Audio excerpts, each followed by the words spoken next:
नमस्कार दोस्तों, स्वागत है आप सभी का एक बार फिर से टीचिंग वाला पर। मेरा नाम कमलदीप सिंह है। एक बार फिर हम आपके सामने हैं एक महत्वपूर्ण इंफॉर्मेशन लेकर। आप सभी लोग जानते हैं कि यूपी में 69,000 शिक्षकों की जो भर्ती हुई थी उसमें लगभग 35,000 छात्र जो थे वो बीएड वाले भर्ती किए गए थे। अब आपका सुप्रीम कोर्ट का एक आदेश आता है कि हम बीएड वालों को एलिजिबल नहीं मानते प्राइमरी में। अब इस आदेश के बाद में पूरे देश में हलचल मचती है और एक बात सामने आती है कि प्राथमिक में बीएड वाले एलिजिबल नहीं होंगे। लेकिन जो लोग भर्ती हो गए थे उनका क्या? अब क्या वो लोग बाहर होंगे, क्या वो लोग अंदर रहेंगे? इस चीज को लेकर बड़ा घमासान चला हुआ था। तो इस चीज पर क्लैरिटी अभी मिली है। तो क्लैरिटी ये मिली है कि जिन लोगों को भर्ती किया जा चुका है सुप्रीम कोर्ट के आदेश से पहले बीएड प्राइमरी में, उनके ऊपर कोई आंच नहीं आएगी, उनकी जॉब एज इट इज चलती रहेगी। लेकिन प्राइमरी में अगर आप बीएड के बेसिस पर जॉब कर रहे हैं तो आपको ब्रिज कोर्स करना अनिवार्य होगा। इस शर्त पर आपको भर्ती कराया गया था। अब जो था, संस्थाओं ने ब्रिज कोर्स को नहीं कराया। 3 साल निकल गए। 3 साल के अंदर ब्रिज कोर्स आपको करना था, 2 साल के अंदर करना था। अब 2 साल निकल चुके हैं लेकिन ब्रिज कोर्स का कहीं दूर दूर तक नामो निशान नहीं था।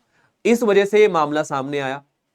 अब आदेश दिया गया है कोर्ट के द्वारा आदेश दे दिया गया है कि जिन लोगों ने बीएड करके प्राइमरी में ज्वाइन किया था उनकी जॉब पर कोई खतरा नहीं आएगा, बशर्ते उन्हें 1 साल के अंदर आपका जो है ब्रिज कोर्स को करना होगा। अब ये ब्रिज कोर्स 1 साल के अंदर कराएगा कौन?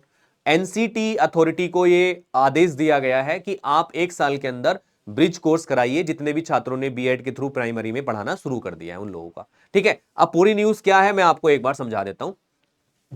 69,000 शिक्षक भर्ती में चयनित बीएड डिग्री धारकों शिक्षकों का जो मामला था उसमें जो है नौकरी से संकट तो टल गया है, लेकिन जो था प्रशिक्षण का पेच अभी भी फंसा फंसा रह गया है।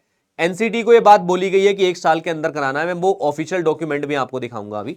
जैसे कि आप देख सकते हैं यहां पर ये डॉक्यूमेंट, ये कोर्ट का आदेश है, जजमेंट है।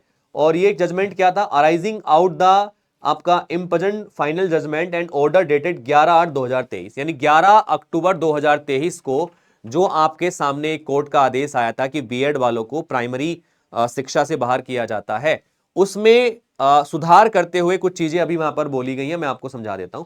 अब देखिएगा, इसमें जो कोर्ट का आदेश था इसके अंदर क्या क्या चीजें थी उसके बारे में भी हम एक चीज बता देते हैं। मैं आपको केवल मेन लाइन की तरफ लेके चलूंगा, जहां पे मेन लाइन लिखी हुई है मैं केवल उसी लाइन को आपको समझाऊंगा। ठीक है, अब ये मेन लाइन क्या है इसके बारे में एक बार हम लोग बात कर लेते हैं। तो ये मेन लाइन यहां पे लिखी हुई है जो आपके सामने है। ठीक है, ये देखिएगा, ये क्या लिखा हुआ था मैं यहां पे लिख के आपको समझा देता हूं। देखिएगा कि more over the candidate having the BEd qualification whose appointment we are protecting in this judgment will have to undergo a bridge course।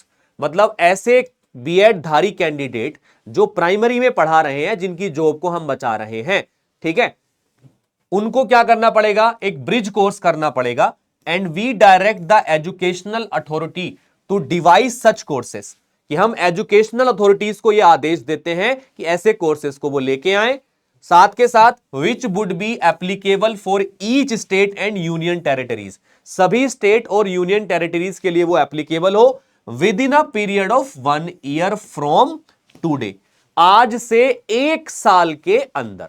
ठीक है, तो यहां से ये एक इंपॉर्टेंट पॉइंट है कि बीएड धारक जो हैं उनकी जॉब तो बच गई है, लेकिन सवाल यही उठता है कि क्या जो ब्रिज कोर्स कराना है कि वो सही टाइम पे एनसीटी या अथॉरिटी करा पाएगी?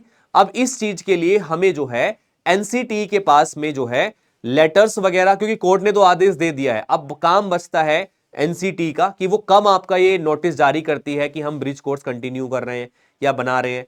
तो ब्रिज कोर्स जो है एक प्रोफेशनल डेवलपमेंट कोर्स होता है टीचर्स के लिए, इसको पीडीपीईटी के नाम से भी जाना जाता था पहले। ठीक है, और इस कोर्स को करने के बाद बीएड के बाद में आप प्राइमरी में पढ़ाने योग्य हो जाते थे, लेकिन बीच में इस कोर्स को ना बंद कर दिया गया। कुछ समय के लिए कोर्स चालू किया गया था, उसके बाद ये कोर्स दोबारा नहीं कराया गया, कई साल से बंद है, जिसके बेसिस पर बीएड वालों को भर्ती कराया गया था। अब वो भी परेशान है। ऐसे लोग केवीएस में भी हैं, उत्तर प्रदेश शिक्षक भर्ती में भी हुए थे, और काफी स्टेट में ऐसे अभ्यर्थी हैं जिन्होंने बीएड किया था और उनको प्राइमरी में मौका मिल गया था। फाइनल यही निकल के आया निष्कर्ष कि अगर आपने बीएड धारी होने के बावजूद प्राइमरी में ज्वाइन करा लिया है तो आपको ब्रिज कोर्स भी कराना चाहिए था, जो कि नहीं कराया गया। अब ये बड़ा मुद्दा है। अब कोर्ट ने तो आदेश दे दिया है कि 1 साल के अंदर आपको ब्रिज कोर्स कराना है, कैसे भी करके अथॉरिटी को आदेश दिया है। तो वेट करते हैं अथॉरिटी कब तक जो है अपना नोटिस निकालती है ब्रिज कोर्स के लिए। जब कोर्ट का आदेश है तो अथॉरिटी भी टालेगी नहीं, डेफिनेटली कुछ ना कुछ डिसीजन इसके ऊपर लिया जाएगा। ठीक है, और आप सभी के लिए एक खुशखबरी है जो भी बीएड धारी हैं कि आपकी नौकरी बच गई है। बहुत बहुत शुभकामनाएं बीएड वालों को। साथ के साथ में अभी जितने लोगों का भी जो होने वाला है आपका ब्रिज कोर्स, वो लोग पहले से प्रिपेयर रहिए, अपने सजगता को दर्शाइएगा, देखते रहिए क्या क्या नोटिस आ रहे हैं, कभी आपका छूट जाए और आप ना कर पाओ भैया। ठीक है, तो ध्यान रखना सारी चीजों का। एनसीटी ऑफिस पर अगर आप जा सकते हैं, विजिट कर सकते हैं, तो विजिट करके पता भी करिए कि कब तक वो कर रहे हैं इस कोर्ट के आदेश का पालन। तो ये चीजें आपके सामने हैं। तो ये पूरी न्यूज जो है आपके सामने है। आप सभी को एक और मौका दिया गया है, यानी कि आपकी नौकरी पर तो कोई संकट नहीं है, बट ये है कि ब्रिज कोर्स आपको 1 साल के अंदर करना पड़ेगा, जो एनसीटी द्वारा कराया जाएगा।